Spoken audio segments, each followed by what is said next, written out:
After England's World Cup hopes came crashing down against Croatia in the semi-final, many fans and pundits alike were absolutely delighted with the way their team had performed over the summer. Although the team wasn't full of household names or world-class talents, they still did their country proud, and this could, maybe, just be the start of something big for English football. So let's take a look at some of those players who exceeded all expectations to take England to their first semi-final in 28 years. And at the end, you can decide who your English player of the tournament was. We start with a new hero for young English goalkeepers everywhere, Jordan Pickford.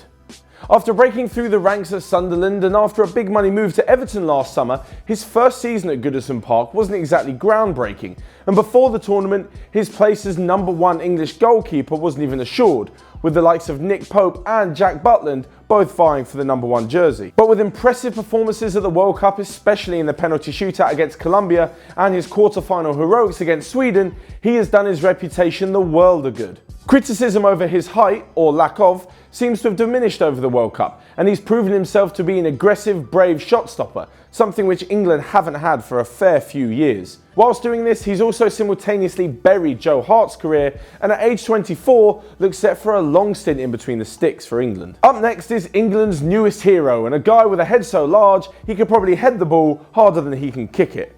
It's Harry Maguire. As with Pickford, Maguire's place in the starting lineup wasn't necessarily assured beforehand. There was John Stones, who had just come off the back of a record-breaking year with Manchester City. Carl Walker had been retrained as a centre-back, so it would have been stupid not to use him there.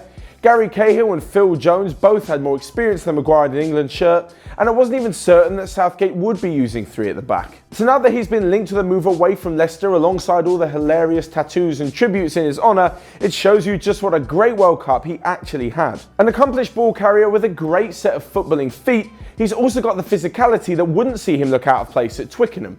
This provided to be to England's advantage both when defending and attacking, especially from set pieces. For example, Harry Maguire actually had more touches in the opposition area than any other England player throughout the tournament. He also won 31 out of his 40 aerial duels. What a monster. Finally, this isn't too bad for someone who spent Euro 2016 watching from the stands with his mates while having a pint. Alongside Maguire was another defender who had a great tournament in Russia, and who, after putting to bed the majority of his early career mistakes, looks to be a far better player with age. As mentioned before, he's just come off the back of a record-breaking year with Manchester City and is hilariously named the pencil in the England squad. It's John Stones. It might have been hard to notice the good work that Stones did in the defensive line, as players like Maguire would have often stole the headlines. However, his contribution to both attack and defence could not be understated, with over 5 clearances per game on average, and the 2 goals he chipped in with against Panama. Now, I'm not entirely convinced he was England's best player at the tournament, but he's certainly up there and definitely looks to have a bright future in England's setup. Fourth on our list, and despite only making his competitive international debut in the World Cup opener against Tunisia,